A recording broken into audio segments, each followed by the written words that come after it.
leading the way with important local coverage. You're watching WISN 12 News at 9. A water ski team boat heist. Somebody swiped two of them, leaving the team high and dry. The summertime shows that could be affected if they're not found fast. I mean, he's all over, both the lanes and plus the right shoulder. Oh my God, he just went off the side of the highway. The frantic calls to 911 in a crash that killed a local doctor, dentist, and nurse. The charges against the man reportedly going 100 miles an hour. And a super fungus warning, the science behind the swift spread and the people most at risk. Well, we decided to take a little bit of the afternoon break and enjoy the summer, spring-like weather because we know that snow's coming back tomorrow. Oh, can't you just hear the heartbreak? It is springtime in Wisconsin. Temperatures in the 60s today, outside playing, having fun. Now, the chance of snow tomorrow, folks, we are not kidding. Chief Meteorologist Mark Baden would not tease us that way. It's happening, Mark. I wish it was April Fool's Day and this would be a joke, but it's not. The snow is coming. First, it's the cold temperatures. They have arrived in a big way. 3 hours ago, it was 64 degrees. We are down to 40 degrees, so we're 24 degrees colder. You factor in the wind chill, it feels like 33 northeasterly winds at 12 miles an hour. Here's the deal. We got cold air going this way. At the same time, we've got the rain pushing in from the west. So we're going to have the cold air in place as this rain arrives, and that's going to cause some problems for tomorrow. Expecting the snow to develop as we head into the afternoon. Could be mixed in with rain as well. We'll look at how much you can expect coming up in Weather Watch 12. All right, Mark, now to that ski team boat heist. Someone stole a pair of boats from a water ski team in Beaver Dam. Those boats are worth nearly $100,000. 12 News' Ben Wagner is live in Beaver Dam for us tonight. And Ben, this could affect their shows. Derek, the team's president says it could. Now, they practice and perform here at Tahoe Park on Beaver Dam Lake. This is actually where a lot of those boats would go right in the water, and their first show is coming up over Memorial Day weekend. Now, the boats belong to the Beaverland Muskies, which is a water ski performance team, which you see their elaborate tricks here up on your screen right now.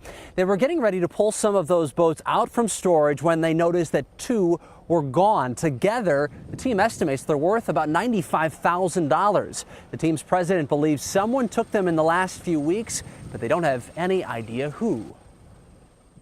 Fortunately, we have a number of boats, so we'll be able to practice and put on a show, but it might be not quite as extravagant or full as we'd like it to be, unless we can figure something out between now and then. All right, Ben, so do investigators have any leads just yet? The Dodge County Sheriff says they don't right now. They are two boats, both white Dyna skis with Evinrude engines. If you have any information on where those boats might be, you're asked to contact the Dodge County Sheriff's Office, Derek. Ben Wagner live in Beaver Dam for us tonight. An Axe bar close call going viral. You may have seen this video on your social media feeds of a woman at an Arizona Axe bar. That axe bounces off the floor, the wall, and back towards the woman's head. Several similar bars are now open in southeastern Wisconsin. Coming up tonight at 10, a manager at one of those places tells us 3 big safety problems they can see and how they prevent something like this from happening to our customers right here. Now to a videotaping creeper warning. Police believe a stranger is taping young children near the neighborhood of Ottawa. The latest incident happened Sunday on Pretty Lake Road. 2 girls ran inside their home to tell their father a strange man stopped his car outside. When the father came outside, he says he made eye contact with that man, and that stranger sped off, running a stop sign. 2 days earlier, though, police think the same man was taping young children. The man could be driving a light green or light gray Ford Explorer or Escape. A longtime Elmbrook teacher and softball coach is accused of sexually assaulting a student more than 30 years ago. The superintendent sent a letter to current and former students as well as parents saying an independent investigation verified the claims against Gary Blaschke. The accuser disclosed the assaults in an email to the district last week. Organizations have choices when things like this happen. They can sometimes sweep things under the rug or be really transparent. We want to support and stand with the victim in this case. We want to make this right. Our organization failed this young lady, and we want to make sure that there aren't additional victims out there. There are no charges yet, but Brookfield police are investigating. 12 News spoke to the accuser tonight. She describes her motivation for coming forward tonight at 10 o'clock. New on 12, this IT worker is facing child pornography charges. According to a criminal complaint against Daniel Fesco, Racine County investigators found an 81-page manual on how to download child pornography on his computer. That's in addition to 4 pornographic videos. Fesco reportedly denied knowing how any of the material got on his computer. Now to a super fungus warning from the CDC. Cases of Candida auris are spreading fast in hospitals and nursing homes. Experts call it a global threat. There are no reports here in Wisconsin, but in Illinois, there are already more than 140 confirmed cases. The bug can be deadly because it infects people who are already sick, and it's incredibly hard to treat because it's resistant to most antifungal drugs. Another health alert here. A second child has died from the flu in Wisconsin. The state health department says the child was from southeastern Wisconsin, and that death was reported in the last week of March. Experts warn even though flu season already peaked, people are still getting sick from it. Updating breaking news from 5 o'clock, investigators say a false report caused a lockdown at Heartland Elementary School this afternoon. Heartland police say the incident, which they described as life-threatening and critical, did not happen. That incident is still under investigation. A rollover crash on Sherman and Villard this afternoon sent 2 people to the hospital. One of the cars flipped onto its side. Medics took 1 person to Frederick, a second person to Children's Hospital. No word on the extent of their injuries. And tonight, the Kenosha man accused of slamming into the back of this SUV Friday night faces homicide charges. The crash killed a local doctor, a dentist, and nurse, all from the same family. Investigators think the suspect was going 100 miles an hour before the crash. 12 News' Terry Sater was there for his first court appearance. State of Wisconsin versus Timothy G.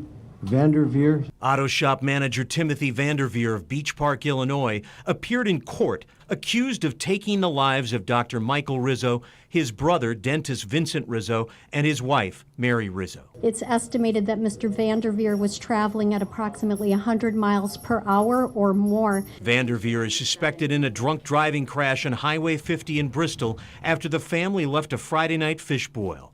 Vanderveer is accused of slamming into the back of the Rizzo's family Jeep, seen here in the sheriff's impound lot.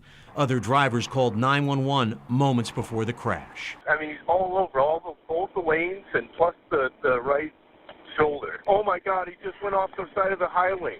In the ditch before 216th, there was a blue car down. I think he hit that car before he went across. It does not appear, based on the evidence there, that Mr. Vanderveer braked at all in an effort to avoid crashing into Mr. Rizzo's vehicle. Defense attorney Matt Last said Vanderveer is the father of 2 young children and has family in Wisconsin. This is probably a shocking and very difficult time for both of these families involved. Timothy Vanderveer is being held here in the Kenosha County Jail on $2 million cash bond. In Kenosha, Terry Sater, WISN 12 News. If you don't have a gold star on your ID, it will be much harder to fly starting next year.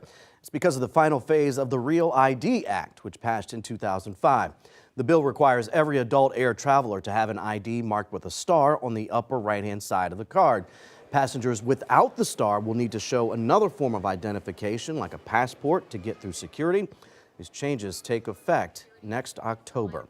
And here's an example of what Wisconsin's Real ID looks like. You can apply for one online or at any DMV location.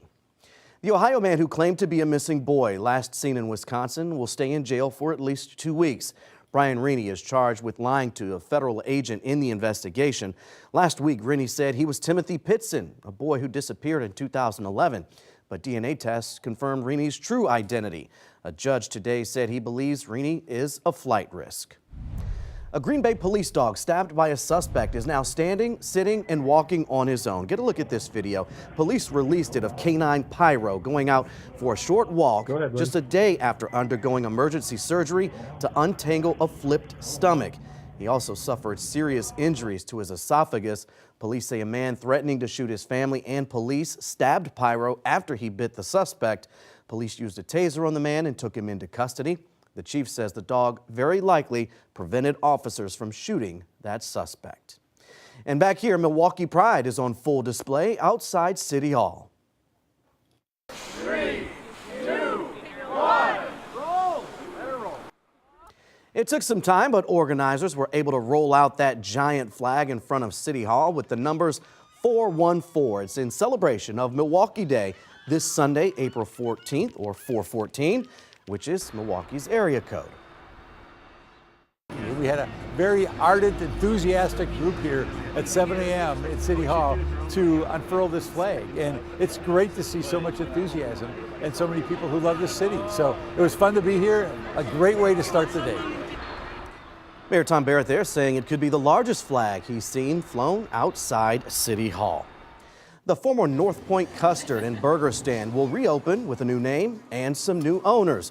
According to our partners at On Milwaukee, they're reporting the Musa family, which runs Casablanca on Brady Street, is taking over the spot at the foot of North Point Hill. They're naming it Musa's, and you will soon see this logo right here. On Milwaukee reporting the stand plans to reopen in early June.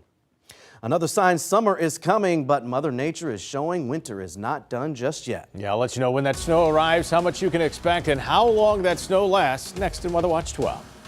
At Summerfest lineup, the long list that will satisfy every musical taste for this year's big gig. And remember that video of the moment a power pole came crashing down to a car with people inside? We now know the likely cause of this close call.